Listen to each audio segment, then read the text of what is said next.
Adishima me mamu nyina adwo amama kwaba eba United Television so yabeka janhye ship house ewo enkran ye ka se boy saka na nafie nu nsiampa mu ne ye de sumu fie oman mu ana fama no ne ye de ebram ne ye kam se nyumeku aboa ma de ka se bo no ebram ne special ice issue do to mu de wo sachet mu nyina no ne nyina so se project sanso na best point service saloons ebo ma esika se matumi agina best assurance YouTube enchine ni fufu na fe this way chocolate drink and then coffee drink and which this one on dairy tea creamer and no mekwada hode wo mu pa se nyumeku na eboa ama yede kasebo no abram na de bedi makotin no ebini Ghana mampanyi enei atemuafo makomako ensia wo appeals court na waje won matomu a wahye ho efra wo Jubilee House din twefofra ekoso letter commission pay for chese nipa baburo eye opepeudun ensia anatwerumdi wasifo a wo mo tronsohwe aye basabasa no Ghana de hye chese we de entwa yie na ekokoma so awemhyangina brekasia ewo ho no yetiremu na so afọ wo hwe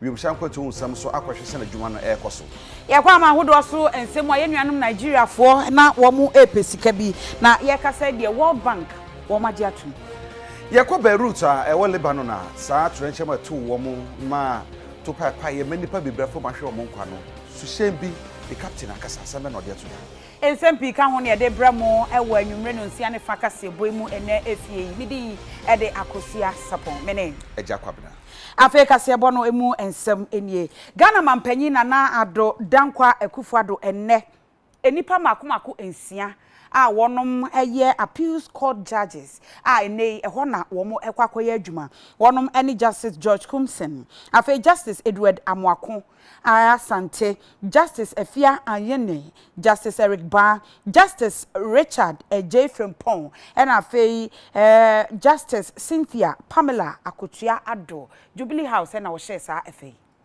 in the discharge of my official duties except as may be required for the discharge of my official duties.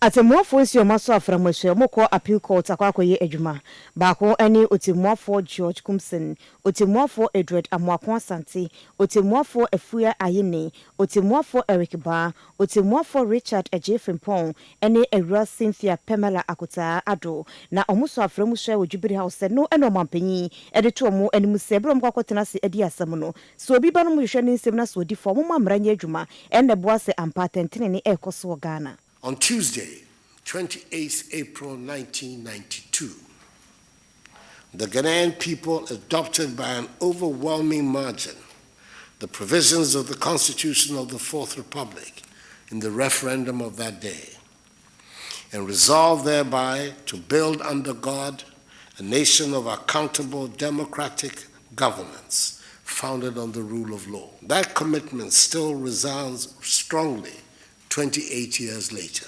One of the most important arms towards the preservation of this has been the judiciary, which has been expressly charged with the defense of our collective and individual liberties. The Constitution affirms that final judicial power in the state is vested solely in the judiciary and not in any other agency or organ of the state.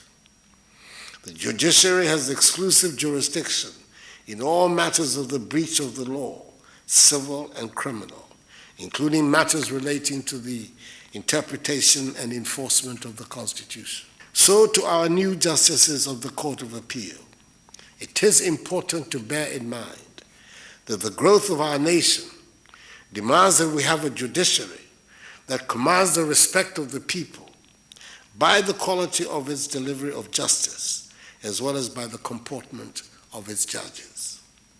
It is vitally important that we have judges who are honest, possess integrity, and a sound knowledge of the law. The situation where judges prefer judgments on the basis of decisions from lower courts and cite them as law is not acceptable, and even less so when judges cite no authority at all for their rulings and give orders without reasons. Application of the laws of the land must occur, in the words of the judicial oath you have just taken, without fear or favor, affection or ill will, and therefore without recourse to the political, religious, or ethnic affiliations of any citizen of the land. When a person falls foul of the law, we expect the person will be dealt with accordingly, and the law enforcement agencies, including the superior courts of judicature, must ensure this is done. We cannot have development to bring jobs to our youth without order. Newly appointed justices of appeal, I wish you well and God's guidance in the discharge of your great duties. May God bless the new justices of the Court of Appeal, the Chief Justice and members of the judiciary, and us all. And may God bless our homeland Ghana and make her great and strong. I thank you. Amanebo yansaka ade Frida Mongo eno Gonja West Mem Sinimu ewo Mayatifi Mantemu ene se esuanfo kosuku ewo Ndewura Jakpa Senior High Technical School a oda Mongo ho no emabuni ene esuanfo e kire se en social mo twaye was social mo twire entity mu ese omotiti mu no omodwene ho mo ntia se vigilation no na womo ehwe omo anya asem kuma kora na ese obi ntumi entu apo obi ntumi ewia ne yonko die mu ene eteteteta na ho bufuo ena mo de asese ne mo school ho a enya grokora na manebo no ekire se school no ceiling dan kora bi ede ma dan kora makoma kunsia na nsen ya dan ma o dan foforo kora no o ma se ceiling ni nyina sanso ana lover blaze o mo se ni nyina enya asem kuma kora na no ena abankracha wo ho onunyafo Said Muhazu Jibril ene mantam soafo onunyafo Salfo Adam Brahma wo mtie na no mutu ka wo mkoye no mkoduru ho no na esuafo no adwane na so sesi akasai abankracha ne chese esuafo makomako dunsia bi wo ho esusu se wo munim asem no ho bi. IGP was just admonishing. No, as if you foresaw something like this happening. You know, it's a crime to kill people, cause murder, but they are still happening. The education, what it means is that we have to continue with the education. This is complete indiscipline, you know, and unfortunately it's cutting across the whole country. That the students, instead of learning to write, they want to rely on other methods like cheating. No. We are to unravel what actually happened. But as the headmaster was explaining it, it's a question of they not being prepared for that exam. It saddens me that such a thing has happened in Ndewura Jakpa Senior High Technical School. And it's going to be a dent, a scar on 2020 candidates of Ndewura Jakpa Senior High. It's going to be a scar on you forever and ever. I am very, very, very surprised that such a thing will happen at a time that you need to concentrate in your exams. Last night, I have to beg the VRA to put on the lights because whether you demonstrated or not, it wouldn't stop the exam from going on. It wouldn't stop it. All schools in Ghana will write. West is in their school will not write. That is West. But I know that no matter the situation, because you yourselves, after going back to lie down, you would have thought over your actions. If the school is going to take assessment of the level of distractions that you've made, and they want to bill you at the end of the day, and that one will happen, whether yes or no. When you are coming for your results, you are not going to come in a mob. You are going to come individually to come and pick your certificate. And that is when the bill will be imposed on you, and you will not even have the access of getting your results on the internet because the school block it at the end of the day.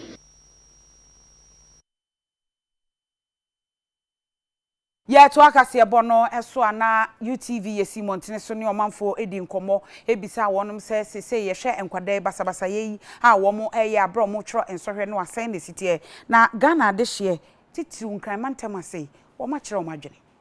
Once in so your final year students want to also school who do mu echron sense bebre ni free mu aba videos a wodo na montene no hwa na nkra ne bi ani atra moninton ebi sese ne ma bi di atem ebi ya kaka bensam ne mrento asem ebo teacherfo ne vigilators for say ye mo mokwa mo nwoma po anto entisimo mo ka de mu edupo mama no se meka mo asem we NTUTV ye ne Ghana fo bi edi nkomo bisa won say adenti ne enkodo mo abo mo ni atra moninton no mo mu ade say eno mo kasaye. I wasn't very happy because it's not part of our Ghanaian culture.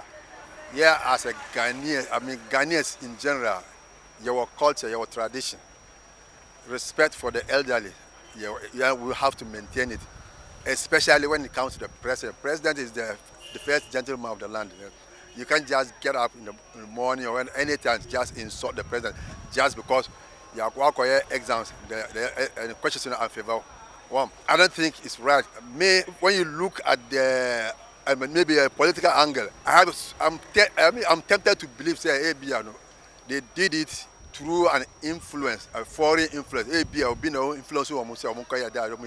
Because it's uncalled for and it's un-Ghanaian. In the first place, we may condemn act, and authorities in school have to be on their feet to make sure say some mbofrana omayesa in yamono. You between omaso. You may whom be that say students on cultural exams behave in such a way in my entire life, and so it's very shocking. But on the other side, who my condemn who say, and I'm being so intimate on behaving because this is a situation where your school fees has been taken care of. So as a student, you don't have any excuse to come out with an excuse of failing your examination. I don't know what happened at the background, but what they are doing, I think is out of sight, and they need to be punished. We shouldn't condone it. We shouldn't politicize this.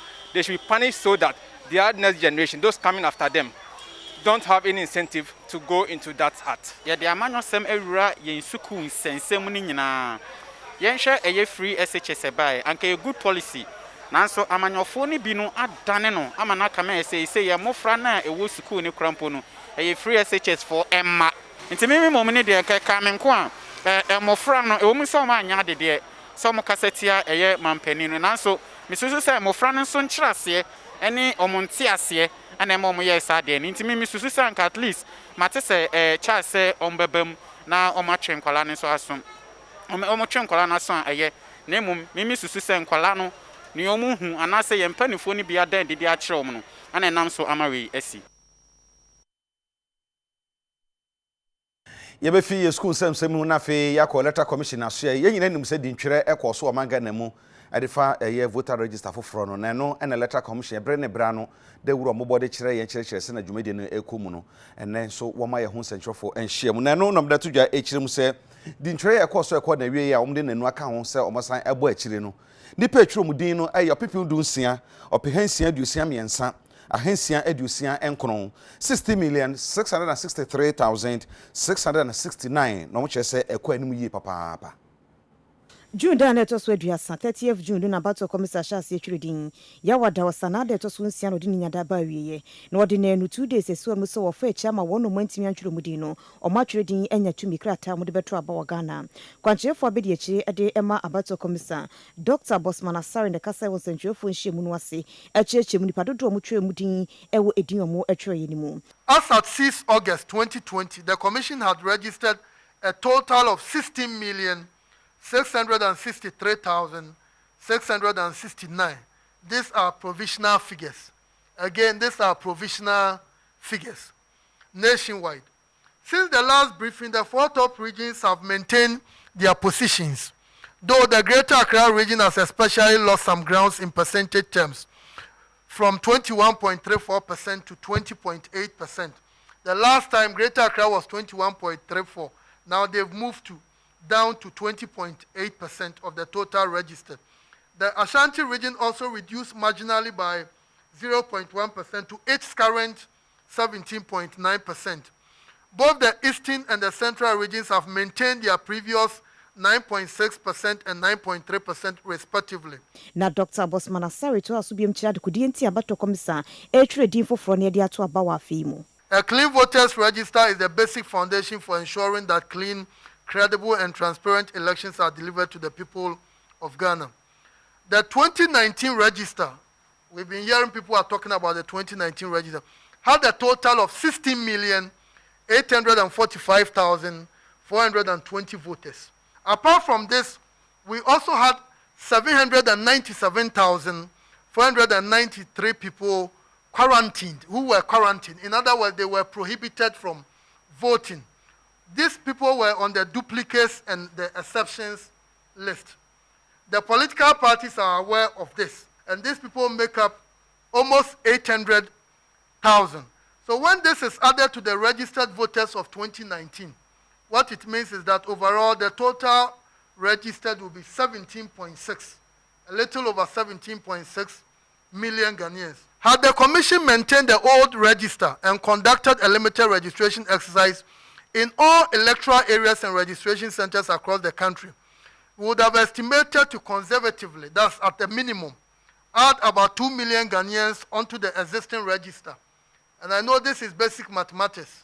Potentially, without the compilation of the voters register, the commission was on track to register some 19 million people, plus another 800,000 people who remain on the multiple exceptions list, who previously were denied the right to vote.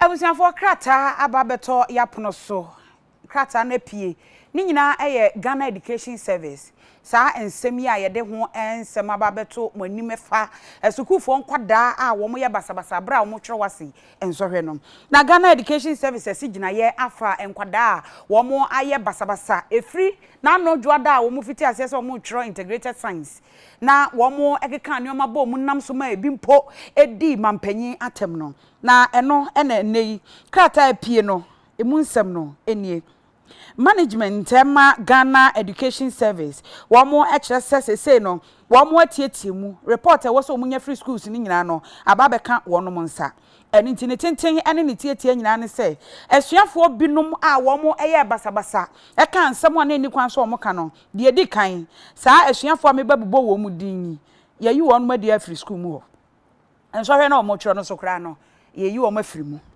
na edi no nie Nicholas Kwabena anasa Nicholas Kwabena afe Cadmel Swapem John Kofi wo nyina ewo secondary college dia tosumienu Simon Ameyibo wono eye senior prefect afe Thomas Anochi ena Juliet Amwakoa wo nyina ewo Twenebo Akodua senior high school a ewo Asante Mantam Twenebus sa na enka na yefre no afedi atosomiensa Emmanuel Ashiango Peter Sisi Ameka Nyamche Shadrack Daiti ena Alfred Atiso omo nyina wo Bato Senior High School omo ka ho bi omo amotosomiensa ni Solomon Brako Albert Ejekum Robert Inkum omo nyina ewo Dwaben Senior High School na ye kire se de krata na pie no wo mo free school mu ho se krata ye pie ye yi wo mo mpake wo mo no manyina alepati na wo mo enfri ho afa ye nsam no de atosomienu nie wo se asuafo wenum nyina no enye se bia wo mo sai nneoma ne no ano no ye jai wo mo da bi ye nyai wo mo ejapade a akoso na wo mo asese no obi hu bon mu a eyade a ye behwe se wo mo ebetua ni nyina aka criminal case e ka ho no eno so aposifo be ye omo hwehwemu na asotwe bi esefata se ye de ma wo mo no ye de ama wo mo de etosomiensa achechirefo bi ana ye te ye se wo mo so ka ho bi enam wo mo nsa yo so e ma basabasa ye no course no eno so ye de wo mo din aba Thomas Anoche Twenebo Akodua Senior High School Joseph Ando ono so secondary college Evans Yabua ewo Kede Senior High Technical School wose wonom so de no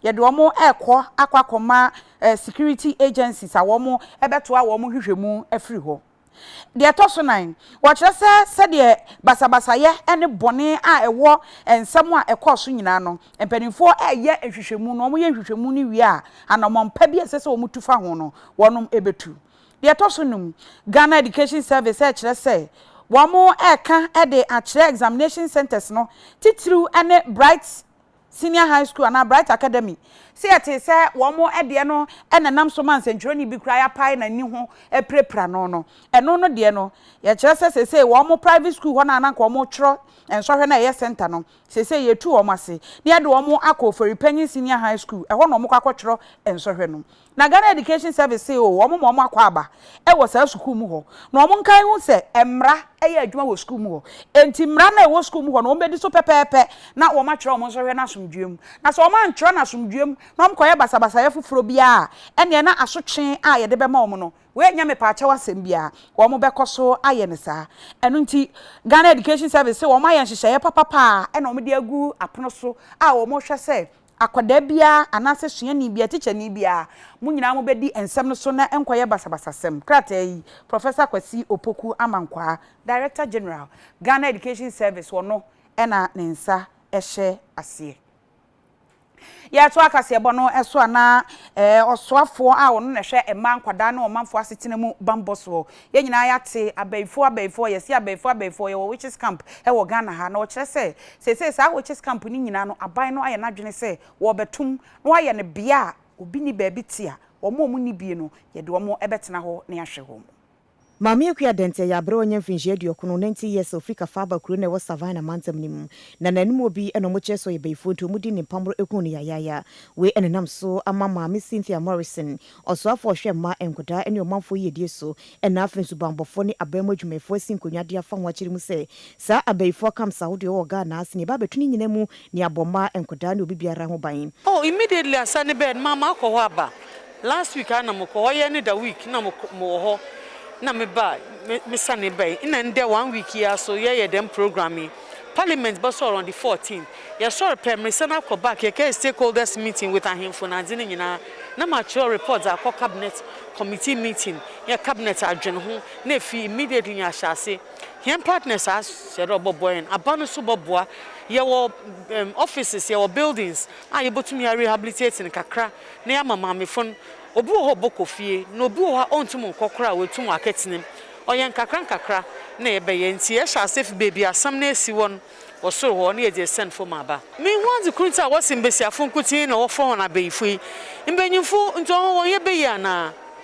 besia pe because oyevo na bona me kade bia de sikanyine maami won kado ye beifo sikanyine maami mo baka nyi de maami odini be ya hwane ba mo aye yo na sabi maami bie wentum ngore ye into otiti no ho ekomi bi de no chocho no ho ebo okọ ye Alzheimer's dementia ni nyina wo so ye beifo nso sikanyine maami opa no ho krampo na wakata no no odin mental hospital was na adwene no ye or say na wa hwe nti mesre obi enyi ho odin enyo ho anyen na se hu obi na so ye beifo kra botuma bompa man na mom enyi kwan de ejene kwafinisem openyi otu abanefo edefa emma enkoda ne omanfo yedi hu maame Angela Asante ekojumedie no ase a ono so kasaye yenim say witches camps no ewo ho and so over the years no ye the measures be atu kwan so senia ye be upgrade nyame bi wo ho but still conditions no ye deplorable and then hu hia say enemri which is camps bia because which is the whole idea and say this is gender biased and then na any wizards camp and na dey be which is camp I was say hwe na bi sesa question no nti ye be di emra no so na ya hwe kwa ya be fa so na ya close omu nyina ye kwam na shebe dwama don kwam na shebe dwama isenshirofo enhyiemu ama onunyamfo atoforcing a ono na orkasama omo no ena ekasa wo nsemu enhyiemu na se na ode atudwe kire mu se aban ye wi oman Ghana adan ya sika 11.1 billion Ghana cedis aban se wode ko COVID-19 no akame saban no wo fa kwati kwan bi so edi sika ni bi a one person bobu hu akontade acha Ghana fo nti omo sere sana hene so omna ma shebe dwam na 11.1 billion Ghana cedis sika no omo chechi mu ade poti amu de sika no aye asama yere bi sei yembi se asambon abana epesika kese oye 11.146 billion Ghana cedis and this kakakabo edoko America sikema we are talking about odo so tinsika IMF wodema hen odo so sika World Bank de ka ho Africa Development Bank de ka ho sika ya JF Bank of Ghana ni na odo so chene ya kasika in excess of 2.5 billion US dollars 2.5 billion US dollars sika ya kan ho asa dem sike na abani on sende coronavirus here wa be ono no ho nkoten na orere ba be olidi wo coronavirus no dem sike odo so chen capital expenditure hospital ayerisi road ayereye afi edwuma kesa abanle ye na odo so chen the free senior high school na aka ho edwuma abana ye na de ka ho sike me ka ho asem odo so chen ne krom ha no ye national budget no po on so dem nti na ebisa de dem asema ye ka ho asem omfa no fa details no fa mbrai yenye sure de ya ka asem a oya asem gbon da yere kan ye de enwa oye sika 11.1 billion ya wo ka ho asem ye per response da ban ombe chirem the Kwanos was spend 580 million Ghana cedis to Ministry of Health. Ombe chirem Kwanos offer the 762 million obe spend the bill with Ministry of Health bill. The Ministry of Health nko say edwuma waye e kabuma wo zika in excess of 1.3 billion. Oyi sika kakraba. Ene dem sika ina abani wa fa na oil den orba be spend. Then you be safe in China then one for details in bread here na efanye do. Ona na ye yodo. That's Ene Finance Minister I say you approved 11.8 billion. Manu, I know na about 30 minutes ago you did 11.8 billion or the request by Finance Committee. Request about Parliament. So I will be one. I have voluminous documents. It's your committee. I need a question so near the report about it. It's near my committee. No, yet to be reproducing in any committee. No, for so day. It's request for the back committee. No.